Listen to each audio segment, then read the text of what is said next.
Salam saudari para pencari jejak kasih Allah yang terkasih dalam Kristus.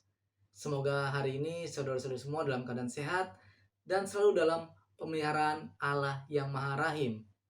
Saudara-saudari terkasih, pernahkah dalam hidup saudara-saudari mengalami sebuah kekecewaan, kesedihan, bahkan kehilangan harapan pada saat yang bersamaan?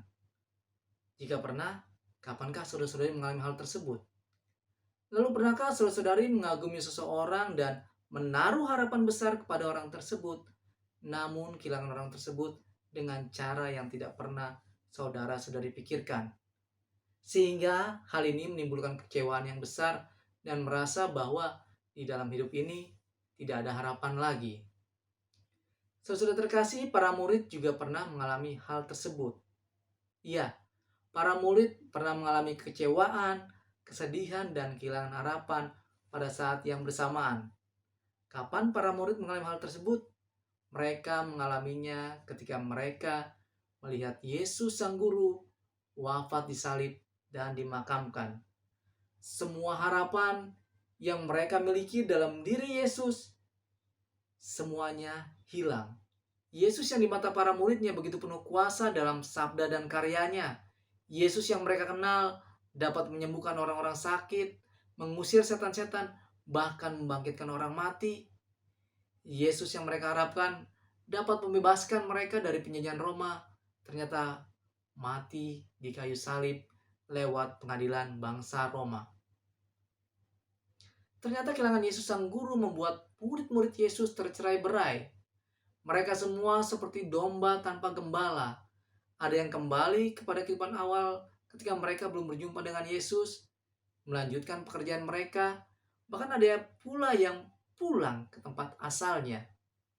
Lukas menceritakan dua orang murid Yesus yang pergi dari Yerusalem ke Emmaus. Yerusalem dan Emmaus sendiri dapat ditempuh dengan 2 jam perjalanan dengan berjalan kaki. Kedua murid tersebut, yang satu bernama Kleopas dan yang satu lagi tidak disebutkan namanya. Dalam perjalanan itu mereka bercakap-cakap tentang segala sesuatu yang terjadi di Yerusalem. Tentu saja yang mereka bicarakan di sini adalah tentang peristiwa Yesus. Ketika mereka sedang bercakap-cakap dan bertukar pikiran, datanglah Yesus sendiri mendekati mereka, lalu berjalan bersama-sama dengan mereka. Ada sesuatu yang mengalami mata mereka, sehingga mereka tidak mengenal bahwa itu Yesus.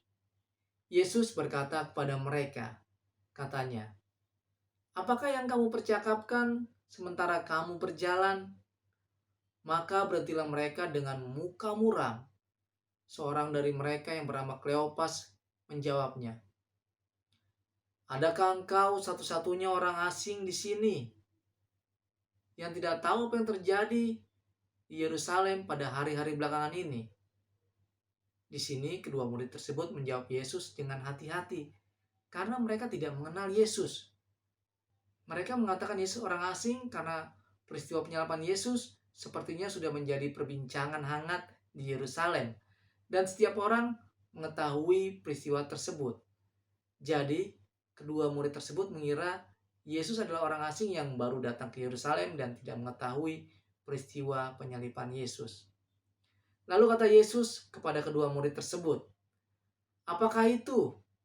Mereka menjawabnya, "Apa yang terjadi dengan Yesus orang Nazaret? Dia adalah seorang nabi yang berkuasa dalam pekerjaan dan perkataannya di hadapan Allah dan di depan seluruh bangsa kami. Tapi imam-imam kepala dan pemimpin-pemimpin kami telah menyerahkan dia untuk dihukum mati dan mereka menyalibkannya. Padahal kami mengharapkan bahwa dialah yang datang untuk membebaskan bangsa Israel." Di sini terlihat jelas harapan para murid yang diwakili oleh dua murid tersebut mengharapkan Yesus membebaskan mereka dari penjajahan Roma. Mereka juga mengatakan kepada Yesus, "Telah lewat 3 hari sejak semuanya itu terjadi." Namun mereka mendapatkan kabar bahwa para wanita yang pagi-pagi buta datang ke makam Yesus tidak menemukan mayat Yesus. Lalu mereka datang dengan berita bahwa telah kelihatan kepada mereka malaikat-malaikat yang mengatakan bahwa ia hidup. Dan beberapa teman kami telah pergi ke kubur tersebut dan mendapati bahwa memang benar yang dikatakan perempuan-perempuan itu. Tetapi mereka tidak melihat Yesus. Mendengar hal itu, Yesus menegur mereka, katanya, "Hai kamu orang bodoh, betapa lambannya hatimu, sehingga kamu tidak percaya segala sesuatu yang telah dikatakan para nabi. Bukankah Mesias harus menderita semuanya itu untuk masuk ke dalam kemuliaannya?" Lalu ia menjelaskan kepada mereka apa yang tertulis tentang dia dalam seluruh kitab suci, mulai dari kitab-kitab Musa dan segala kitab nabi-nabi. Mereka begitu terpana dengan Yesus dan perkataan yang disampaikannya.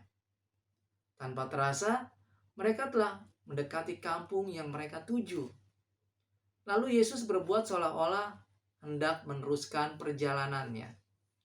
Tetapi mereka mendesak dia, katanya, "Tinggallah bersama-sama dengan kami, sebab hari telah menjelang malam dan matahari hampir tenggelam." Yesus tidak ingin mengecewakan kedua murid tersebut. Lalu masuklah dia untuk tinggal bersama-sama dengan mereka. Waktu ia duduk dengan mereka, ia mengambil roti, mengucap berkat, lalu memecah-mecahkan roti itu dan memberikannya kepada mereka. Ketika itu juga, terbukalah mata mereka dan mereka pun mengenal bahwa yang bersama-sama dengan mereka adalah Yesus yang telah bangkit. Tetapi tiba-tiba Yesus lenyap dari tengah-tengah mereka. Saat makan bersama dengan kedua murid, Yesus mengambil alih pimpinan perjamuan makan. Dia menjadi tuan dan pimpinan perjamuan makan dengan mengambil roti, mengucap berkat, lalu memecah-mecahkan roti itu dan memberikannya kepada mereka. Mereka mengenali itu adalah sesuatu yang biasa dilakukan Yesus dalam perjamuan. Pada saat itu juga mereka mengenali Yesus. Saudara-saudara terkasih, para murid yang awalnya muram karena kematian Yesus sang guru menjadi penuh sukacita dan semangat.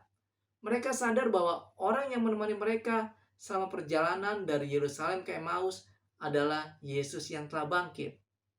Kata mereka seorang kepada yang lain, "Bukankah hati kita berkobar-kobar ketika ia berbicara dengan kita di tengah jalan dan ketika ia menerangkan kitab suci kepada kita?" Sukacita dan semangat mereka pun kembali setelah mereka mengalami perjumpaan dengan Yesus yang bangkit. Mereka lupa dengan kesedihan mereka. Mereka lupa dengan kekecewaan mereka. Mereka lupa bahwa mereka sudah lelah. Walaupun hari sudah menjelang malam, mereka akhirnya memutuskan untuk kembali ke Yerusalem dan membagikan pengalaman perjumpaan mereka dengan Yesus yang telah bangkit kepada para murid yang lain. Lalu bangunlah mereka dan terus kembali ke Yerusalem.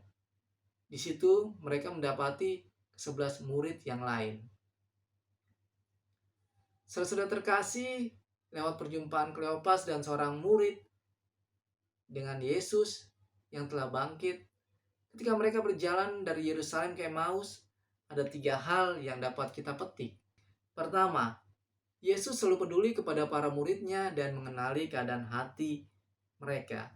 Seperti Yesus mengetahui dan peduli dengan kemuraman dan kesedihan hati kedua murid tersebut, dia pun mengetahui dan peduli dengan keadaan hati kita para muridnya. Kedua, Yesus selalu menyertai perjalanan hidup kita, para muridnya, seperti dia menyertai perjalanan Kleopas dan seorang murid yang lain dari Yerusalem menuju Emmaus. Ketiga, perjumpaan dengan Yesus yang hidup akan mengubah kecewaan, kesedihan, dan juga kehilangan harapan menjadi sukacita dan harapan baru, dan membawa tiap orang kembali kepada komunitas kaum beriman yang percaya kepada Kristus, yaitu gereja. Saudara terkasih, kita telah melihat bagaimana perjumpaan para wanita dan dua orang murid dengan Yesus yang telah bangkit. Selanjutnya, saya akan mengajak saudara-saudara semua untuk melihat pengalaman perjumpaan Paulus dengan Yesus yang hidup. Saudara-saudara semua, semoga kita diberkati Allah. Salam.